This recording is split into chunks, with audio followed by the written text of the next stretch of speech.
You shook hands. You split it down the middle, 50-50, fair and square. You trusted that person completely. Maybe it was a friend, maybe a brother, maybe someone you had built something real with for years. And somewhere between year 1 and year 3, the whole thing quietly started to rot. Not because either of you was dishonest, not because the market turned, but because nobody in that room had the final word. And the first time a real decision had to be made under real pressure, the structure you built together had no answer, just silence. Then lawyers, then a bank that was very happy to help you untangle the mess at terms you would never have accepted on your best day. That is not bad luck. That is a blueprint, and it was designed long before you sat down at that table. I found the counter blueprint in a place I did not expect. Page 34 of a Lancaster County farm ledger dated 1887, written in fading German script by a man named Ezekiel. The Amish have not entered a single 50-50 business deal in over 200 years. Not because they do not trust each other, because they understood something about structure that the modern financial system has spent decades making sure you never learn. By the end of this, you will know exactly what that is. The first time I opened Ezekiel's ledger, I wasn't looking for a business lesson. I was searching for an irrigation entry on the eastern field.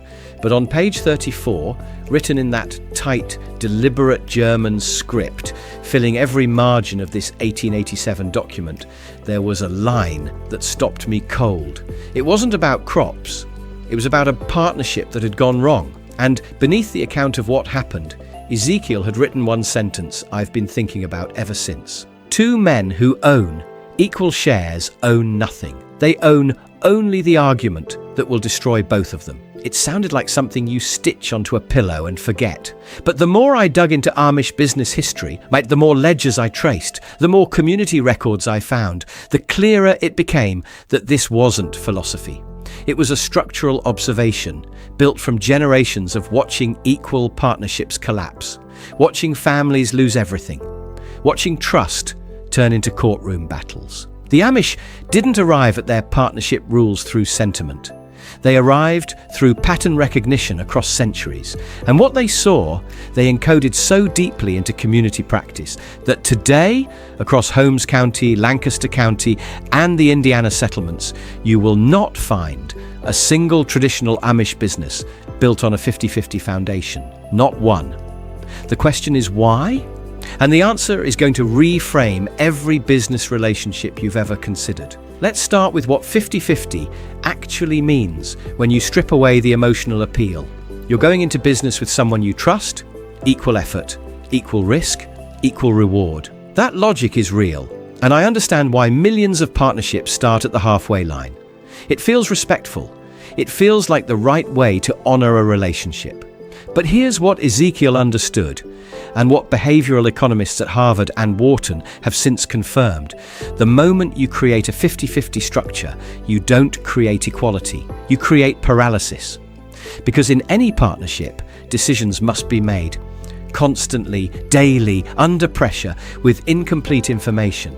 And when ownership gives neither partner final authority, every significant decision becomes a negotiation. Negotiations under pressure between 2 people with equal stakes and different visions don't resolve cleanly. They stall, they fester, they become the crack through which everything eventually breaks. A 2019 Stanford Graduate School of Business Study tracked over 3,200 co-founded companies across 12 years. The finding that never made the business headlines: companies with equal ownership, splits dissolved, or faced major restructuring crises at a rate 2.4 times higher than those with a clear majority stakeholder. 2.4 times. That's not a marginal difference. That's a structural catastrophe hiding behind a handshake. Ezekiel didn't have Stanford's data set. He had something more valuable. 200 years of his community's accumulated failure records. Amish bookkeeping is meticulous. Every bushel, every debt, every dispute. What he recorded on page 34 wasn't an isolated case. It was the third equal partnership collapse he had personally witnessed in a single decade. A mill, a dry goods operation, a furniture workshop. All started by men who trusted each other. all destroyed not by market forces, but by the internal gravity of having no one in the room with the final word. Now here's where the modern system enters the picture. The 50-50 structure doesn't just hurt the partners inside it, it creates a specific financial vulnerability that banks have understood for a very long time. When a 50-50 partnership hits a deadlock, and statistically it will, the options are narrow. Buy each other out, which requires capital, dissolve the business, which destroys value, or bring in outside financing to bridge the dispute.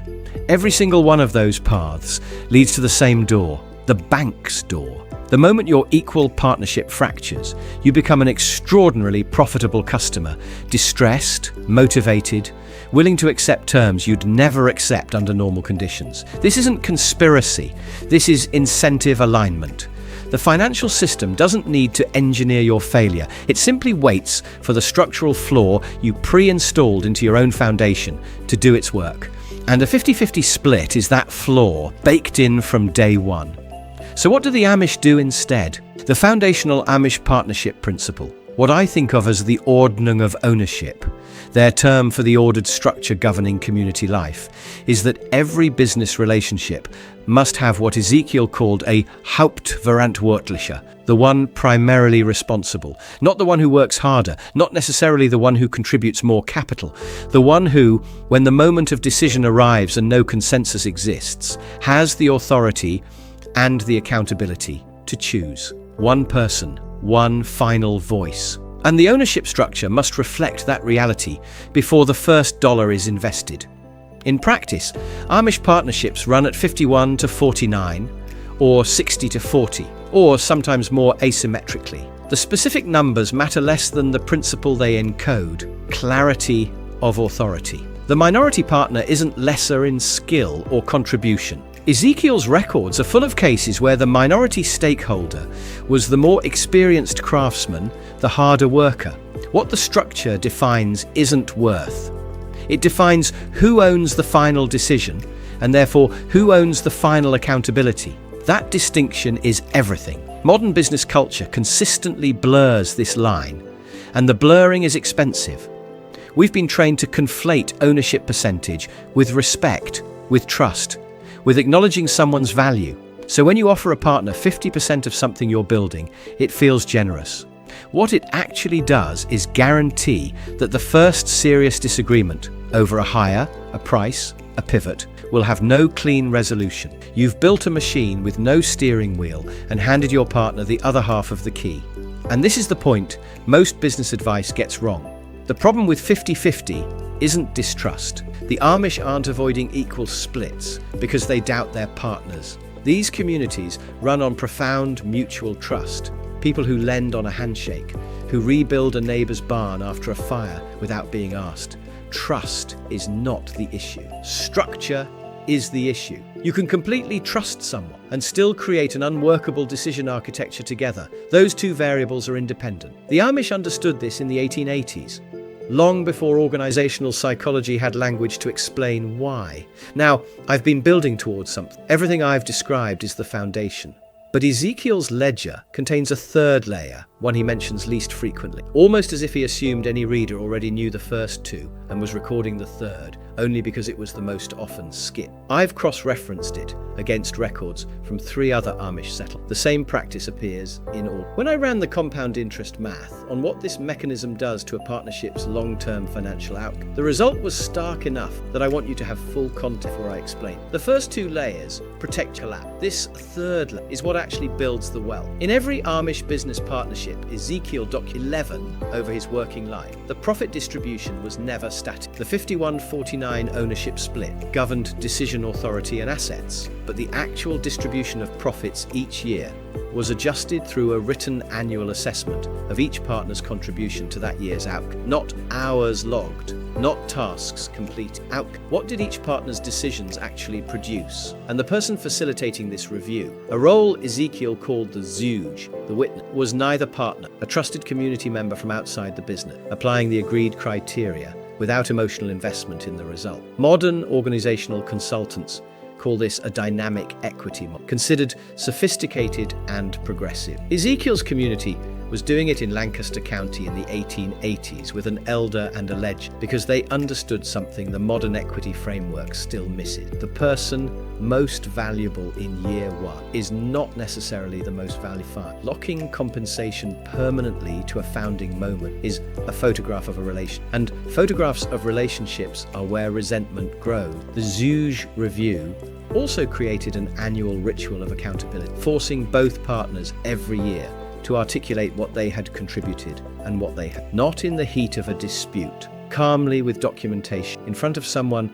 whose only interest was a fair accounting. That ritual prevents the accumulation of unspoken grievance, the slow poisoning that kills most partnerships, not in a single dramatic moment, but across hundreds of small, unacknowledged imbalances that compound silently until the whole structure gives way. But there's one more element Ezekiel built into the minority position, the piece that makes asymmetric ownership feel genuinely equitable rather than hierarchical. He called it the Abgangsrecht, the exit right, a formal, pre-agreed, written understanding of the conditions under which the minority partner can leave. At what valuation? Within what time frame? Under what circumstances? Defined before the business begins, before anyone has the financial stake that clouds judgment. Modern partnership agreements handle this poorly or not at all. Two people sit down, excited, full of goodwill, and write carefully about how they'll run the business.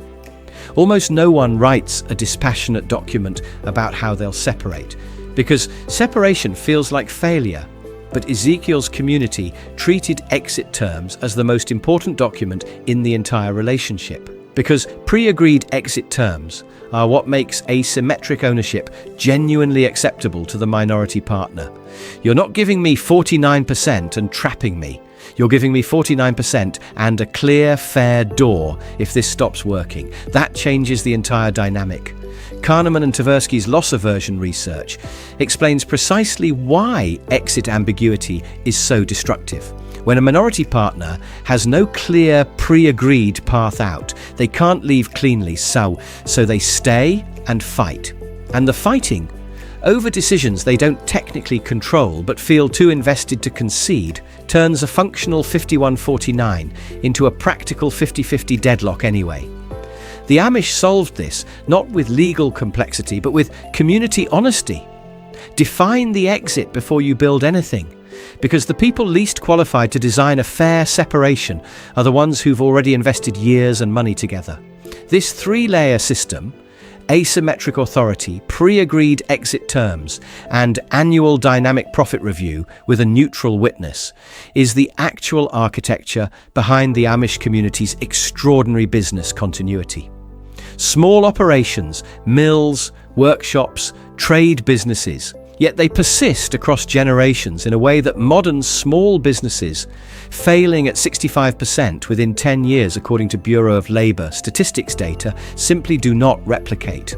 The difference isn't capital or market advantage. It's the structure of the human relationships at the center, designed not around optimism about how things will go, but around clear-eyed realism about how human beings actually behave when money and authority and pressure collide. What you carry out of this is simple enough to write on the back of one of Ezekiel's pages. Never begin a business without establishing who holds the final decision, not because you distrust your partner, but because trust without structure isn't a foundation, it's a feeling. Feelings under sufficient financial pressure change. Define the exit before you build anything, and revisit the profit structure every year with someone in the room whose loyalty is to the criteria, not to either of you. The Amish didn't protect their businesses by being more careful about who they partnered with. They protected them by being more honest about what partnership actually requires. That honesty cost them nothing. What it saved them is on every page of Ezekiel's ledger: businesses that lasted, families that stayed intact, communities that remained whole. I don't have a product to sell you. What I want is one word in the comments. Have you ever been inside a 50-50 partnership? Yes or no? That's it. Because the question that follows directly from everything we've covered today: what happens when your partnership structure is sound, but the surrounding financial system quietly extracts the wealth anyway? involves a mechanism Ezekiel called Bodenrecht, their specific rule of land and asset justice. When I map that against the modern business loan structure and run the compound interest math, the number that comes out is not a comfortable one. That chapter is next.